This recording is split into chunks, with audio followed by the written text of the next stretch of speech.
It's ridiculous. We saw you here last year, and we're live at Orange County Convention Center, where I met you this past February.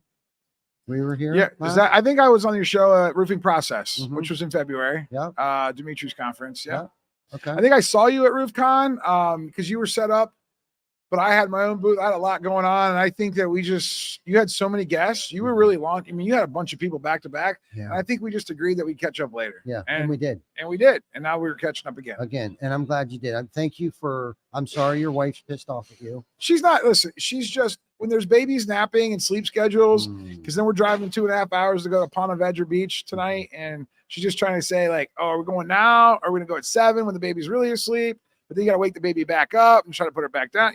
Listen, yes, I don't know how to do 1-year-olds. I barely know how to do a roofing company and a media company and everything else. Yeah. So like I leave the 1-year-old, delegate that out. Yeah, no doubt. No, I get it. We got grandkids. We were reminded of sleep schedules quite often with the grandbabies and stuff because they're over at the house all the time.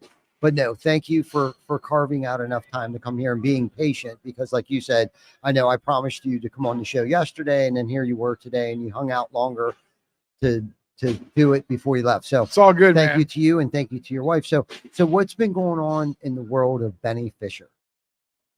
Well, we just had a podcast relaunch on the Big Fish Cares podcast. And so I took 3 or 4 months off because I found myself not understanding what my purpose was for the podcast. Like I got lost a little bit. And so my biggest fear when I started the podcast is that I do like 5 episodes like everybody does and then quit. Not quit because I love it. Quit because it's hard to like book guests, get everything set up, edit, push it out, be consistent, right? Yeah. Consistency is the hardest thing for us entrepreneurs. Yes. And I think they say that the average podcast lasts 7 episodes. And so if you've made it past 7 episodes, I think you're in the top 1%. Wow. And so for me, I think we just dropped episode 77, which was Gary V. So Gary V was the relaunch. And so I decided to only do in person now. And so I dropped down, instead of every week, I'm doing every 2 weeks, because it's really hard for me to find the kind of guests that I want just in Pittsburgh. And I also can't expect people that I want just to always fly into Pittsburgh just for me, because that's kind of makes it harder, right? So I'm trying to reduce friction. So now, like I was at RoofCon. So like I have a buddy in Florida, and I've always wanted him to be on the podcast. So I drove up there last night, took the film crew, set it all up in his kitchen. You know, he lives in a really nice house, and, you know, it takes like 2 or 3 hours to set up all the equipment, especially it's a one-time situation. Yeah. But the quality of the video is going to be better. The backgrounds are going to be more unique. I'm also renting out podcast studios. I think if I go to New York City, like I was in New York City when I got to see Gary, we did his podcast. We actually used his equipment, and he was very kind about that because it was just already set up. But then I interviewed somebody else, and I just rented out a studio to be able to have it. So then that makes it really nice and a little bit easier to get the guests that I want. So that way we can make a bigger impact, have cooler guests, better stories. And it's a lot more fun, and it's a lot less stressful. Vic and I started to do that. We went to John Dye's, what the heck was that called, in Boston? I think we went to Massachusetts. We rented out like a studio and interviewed Chuck Toki at one of these events. It wasn't that far from us. Plus we were heading to New York for a family reunion. So we thought we'd go up through, I think we were at GAF's world headquarters first. My nephew and I did we got the Exactament training, level 1, level 2, did that. And then we drove to, I think was it Boston, Massachusetts, that we met John Dye and that whole group. He's got a great media company. Yeah. So we met that group. We met with Chuck Toki. We rented one of those studio type office places, and it worked out great for us. We took exactly what we needed, all we needed, because you don't need it's plug and play. You walk in, exactly. It's like it's already set up. They put a graphic on the background for you. Yeah. It's almost too easy. Yeah, it was great. We didn't have quite all that stuff, but it was good enough for what we needed it for. So that's a great idea of what you're trying to do there. So that way there's the consistency, like you were talking about. Trust me, doing a podcast, and we know the pain points, is biggest thing is the content, like week after week after week after week. And I know some guys are doing it like 2 or 3 days a week. I just don't know how you can come up with enough stuff, because I lose bandwidth after a while. being at a conference like this, and I don't know how many people we've interviewed or podcasts that I was on, breakout sessions, the side conversations, where I think that's where most of the nuggets are being dropped. Oh yeah. Right. By the time I get somebody on stage Mhm. like you, I'm sitting here thinking to myself, my brain is melting out the side of my ear right now. So I hope I don't fail miserably. And I'm sure you can relate to what I'm trying to say right now, because it's tough. This isn't easy, being in front of the camera, being on the microphone, asking the right questions, trying not to sound stupid. What has helped me along the way is like, this isn't about me. Yeah. And really all I need to do is come up with about 3 to 5 good questions that and pull the answers out of you and allow you to just speak. So that's what I'm going to do right now. Sounds good. Let's do it. Yes. So with Gary V. Yeah. How was that experience? That was a really cool experience. So I started following Gary V in like 2012, 2013. I was still working for my uncle's roofing company, and I was trying to learn marketing because part of my task was I was in charge of sales and marketing. You know, he put me in one box. I was also a project manager. So I was doing all the boxes. But I started listening to his message. And for the first time back in 2013, 2014, as I kept listening to him more, I kept getting more belief. And not only did I start understanding the psychology of marketing, how to distribute content, you know, how to do those things, I started really understanding how to build a brand with a consistency. And just fast forward, you know, build a really cool company, the Big Fish Contracting Company. And then as I left the day-to-day a year and a half, 2 years ago, because, you know, I got a president in order, I'm trying to get myself the face. I'm trying not to be the face of my own company, right? Because that's what they say you got to do in business, right? I've been able to spend more time with Gary. I invested in one of his projects called V Friends. And so I've been to a bunch of events that Gary's had. He invited me down to an event with Shaquille O'Neal one time. I saw him at a sports card show, and that's where I actually came up with the idea. It's like, man, I'd be really cool to get Gary V on my podcast to be the relaunch, right? The first guest of the second season. And so I just went up to him and said, hey, Gary, I said, I need you to be on my podcast. I'll come to you in New York to make it easy for you. Would you be willing to give me an hour? He's like, Fish. He's like, I ain't give nobody an hour. I don't even give my best friends an hour. I said, I know. I said, so I had a book bag, and he's got these V Friends cards, these collectible cards. I took a stack out because I was going to sell them anyway, because he's the one that gave them to me anyway. I basically gave him his own cards back. I said, here, we're going to trade. And so I traded him this stack of cards because I know he likes to give stuff out to the kids. Oh, yeah. I said, give these out to the kids. Give me an hour. He's like, I'm still not giving you an hour. So he gave me a half hour. So we booked it. It was a couple months later. We filmed at the end of September. It just launched a couple weeks ago. And you can find that at bennyfisher.com. Click on the podcast button and you'll see Gary V right there. Nice. It was a cool conversation. It was very chill. So a lot of times when you see me on content or you see him, we're kind of riled up. Oh yeah. We got a little bit of energy. Oh yeah. Because you need energy to get people's attention. Absolutely. But when it was just me and him talking, it was just me and him talking. Right. We were very chill, Oh, yeah. calm, cool, collected. I've met him so many times and been in so many spaces with him. It wasn't like, oh my gosh, like you might find it that was like your celebrity that you looked up to, kind of. Yes. So it was good. It was awesome. Yeah. That has to be an amazing experience to meet him and be with him and be able to interview him. So tell us about that interview. How did that go? I think it went great. What did you guys talk about? Talked about intuition and impact. We talked about energy and how to harness your energy, because we're pretty high energy extrovert guys. How to harness that down, right? Because sometimes it can be too much, right? And how to balance things out. And so we talked a little bit about that. I even asked him about psychedelics and how he felt about healing and trauma therapy and some things like that. So things that we didn't talk about marketing, we didn't talk about companies. We talked about humans and transformation and things like that. Wow, that's amazing. Why all of that stuff? How did that topic come up? Why? So I've been on my own little transformation journey. Okay. And then I've also listened to a lot of other podcasts that Gary's done. And I know Gary's got very good energy, very good grounded energy. And I always wanted to know where that comes from. How is he able to be so present with people all the time, where that person that's in front of him feels like $1 million? And how does he operate this gigantic company, VaynerMedia? How does he have V Friends? How's he flying around the country? How's he a dad? How is he this person that seems to be able to do it all whenever he wants and just flow? And he's so happy all the time. Right. And so I've studied him for forever, just because I've been in his circle, I've been listening to his content. So I was just really curious about those types of things. Yes. I was curious on why that? Because you guys are I didn't think you guys were into that. So tell us about your marketing media company.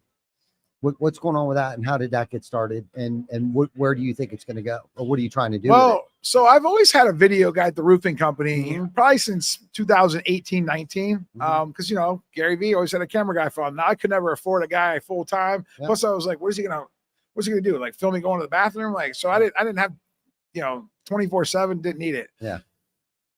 After I got out of the day-to-day and I needed something to do, I partnered up with Joseph Hughes at Contractor Dynamics because I really love helping contractors. I really love giving back some of the knowledge. But VCon, the first VCon, Gary's conference, was in Indianapolis, and I took my camera guy, but I also hired 2 other camera guys. And we went there to be able to create some attention. The camera guys were actually more for attention because I'm not sure what 3 cameras are actually going to record. You know what it's like with all this footage. It's like, I don't know what we're going to do with it all. Yeah. But it was more for attention. So I would come in with an entourage of 3 camera guys, and we actually even got backstage. We snuck backstage. I got to interview Gary backstage. I got to hug him, got to tell him how great of a conference it was. He saw the cameras, because you have to realize that he's putting out that whole get on camera, get your company's story out there, get your personal story, be authentic. And I wanted to show that. So after I did that, and I kept putting things on social media, and then I went on that One Industry, One Model tour that Jen Silver had, and Tim Brown was a part of. And I had a camera guy with me, right? Because Gary says, document everything. So that's what we did. And then I actually got my buddy Adam Sand to be so interested that he wanted me to do content for him. And me as the businessman said, well, this content stuff costs money, right, Ty? Absolutely. Like, how much does this cost? It's a lot of money. And so I'm like, it would be nice to make some of that money back. So I started selling little packages to my friends. I actually did a package for RoofCon last year. I've done some packages for Tim Brown, just, here and there. Right. And so that's kind of how Big Fish Media came about. And Big Fish Media obviously produces my own podcast, but that costs money. Right. Of course. But it's helping the personal brand. It's helping the company brand at Big Fish Contracting.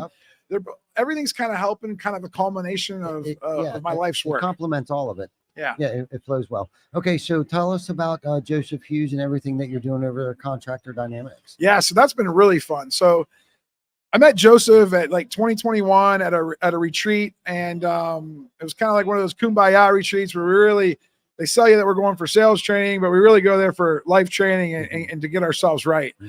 And I was talking to him a little bit about what I was doing with my company. I had just been on my EOS journey, and I was really excited about it. And I just took on a new business partner to be my integrator, and I was pumped. He wanted to come see what it was like to feel the culture at a roofing company, because he doesn't get out behind the Zoom that often on computers. So I invited him to Pittsburgh, and he was really impressed with the culture and everything. And I was letting him know. I said, hey, I'm going to need something.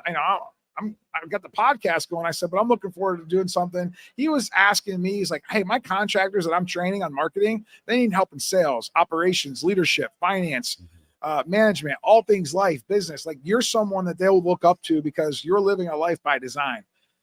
I said, well, the best way to get these guys to learn is to put them in a community. Let's put them in a roundtable. So we do 2-hour group coaching calls once a month with his contractors. I think I do 5 sessions because there's that many contractors in his program. And so that's what I've been doing. I've also started doing workshops with him this year where we go to a city and we have 50 to 100 people contractors come, and we educate them on marketing all day. And it's not one of these rah-rah sessions. They're getting tangible marketing knowledge. Most of it comes from Elizabeth and Sydney and the girls at Contractor Dynamics, because they're the ones that know all the weeds. What's up, Deshaun? Big shout out to Deshaun Bryant, the roof hustler. That's right. Back on track. I see, they shouldn't do that to someone with a little ADHD. See, I got it mostly under control, but when something like that happens, it's like, whoa. But back to Joe Hughes. So we're doing these workshops. We just had one in Orlando the day before RoofCon. We had over 100 people show up, and we just poured into them. All my brand knowledge, all my marketing knowledge, everything I ever learned from Gary Vee, because I did it the hard way. I didn't have a Joseph Hughes marketing training. I didn't have people to sit in my corner every day. I was literally listening to Gary for 30 seconds and then going out and trying to implement stuff, spending a bunch of money, wasting a bunch of money, trying a bunch of different things. The school of hard knocks, right? The way you learned, right? Absolutely. 100%. Yeah, you didn't have a marketing training program. No. Right? No. You just figured it out. Yeah. Well, there's a way that you don't have to do what me and you did. We can cut through some of that stuff. Yeah. And so you hire Contractor Dynamics. They come in. You have somebody in your corner to help train you on marketing. So that's what I've been doing with them. For sure. Joseph has always done a lot of great content. and a lot of free stuff that he posts online and stuff like yeah. that. There's a group just like Gary. Yeah, just like Gary. Yeah, ask Gary V. Joe doesn't ask. He doesn't ask me anything on the show that he has on Facebook. Right. No, it's all good stuff, man. And you've surrounded yourself around a bunch of great people, and like you were talking about, it's like with Gary being a mentor, whether you knew it or not, from a distance, Gary has been a mentor to you. I look at Joseph Hughes as a mentor to me as well from a distance. He may not know that, but I listen to things that he said. 5 Mile Famous. The list goes on of the inspiration and inspiring things that Joseph puts out there on social media, and the content that you guys are putting out there right now, and Gary V, has been so inspiring to me and has helped me personally and professionally level things up and want to be better at the marketing thing, at the roofing thing, at the media thing, all encompassing things that we're involved with too. And it's so funny how all of these things kind of complement each other. You know what I mean? If you think outside the box, because it's awesome. Our team had landed a job from our YouTube channel from a customer that's subscribed to Behind the Tool Belt. I don't know how or why or where that came from, but they let us know that, yeah, we listen to Ty every week on YouTube. And it's like, oh shit, I better watch what I'm saying then, right? No, be yourself. Yeah, totally. Be yourself. Obviously. You'll get more clients that are like, man, I love that authentic Ty, man. He's one of us, man. He's one of these Central Pennsylvania guys. Yes. He's from Pennsylvania. Like, dude, he's just like us. Yeah. Rough and rugged, baby. Exactly. And so a lot of people walk around like, oh, look at that dumbass spending all that money on this stuff. And it's kind of like, well, you don't realize what this has really done. And it's like, we didn't set out to like create like a personal brand. Dude, this is your Lamborghini, your boat, your country club. Yes. This is whatever. Everyone's got passions. Yes. Everyone's got passions. Right. Don't ever let anybody keep you from your dream of what you love to do. Because this is fun, right? Yeah, it is. I'm having a blast. This. Me too. Thank you. Thank you. So before you go, what's something that you want to leave everyone before you take off today? I just want everybody to know that I believe in you, first of all. I believe that you can transform your life. So whatever you're going through right now, if you're struggling with something, there's somebody else that's out there that struggled with the same thing. You can reach out, right? Me and you, we've had a pretty interesting background, right? Sure. And everyone's different, right? So you got to find your tribe of people that you love and respect, and just start sharing, start opening up, start being vulnerable, start being authentic. And that's the way that you're going to heal, right? Because you can't transform your company until you transform yourself. Mm-hmm. So I had to do a lot of deep work on myself before this Benny Fisher that you're seeing wasn't always the same. So you've just only started seeing me the last couple of years, right? Yeah. After I came up out of working in my roofing business for so long. Mm-hmm. But like now that I'm more aware and have more time to work on myself, I've been investing in myself. Mm-hmm. And so now you're seeing Benny Fisher 3.0. Right. And like hopefully next year, the years after, be 5.0, 6.0. Like I'm always growing, I'm always transforming, and that's all. You just need somebody to believe in you. So find somebody that can believe in you. And if you don't have anybody, use inspiration from content creators that you trust. Right. In the meantime, absolutely. And borrow that belief. Yep. Amen, man. Way to leave it. Leave it. Anyone, if anyone wanted to reach out to you or contact you, what's the best way for them? BennyFisher.com. Awesome. FISHER. There's no C. BENNY. There's no IE at the end. So it's BENNY FISHER.com. There you go. That should take you to the Big Fish Company site. It'll take you to the speaking. If you want to book me as a speaker, podcast, you can listen to all my episodes over there. All my social media, Instagram and Facebook is probably the easiest ways to get a hold of me. So I'm making sure our marketing guy's taking notes. Oh yeah? All right. I'm taking notes. I need a website. Okay. Oh yeah, I can hook you up. So my company has done a bunch of people that personal brand. Mm-hmm. So just let me know. Awesome. I won't mention any names on here. I don't want to let the cat out of the bag, but awesome. I love it. I love our conversations. Benny, thank you so much for carving out some time.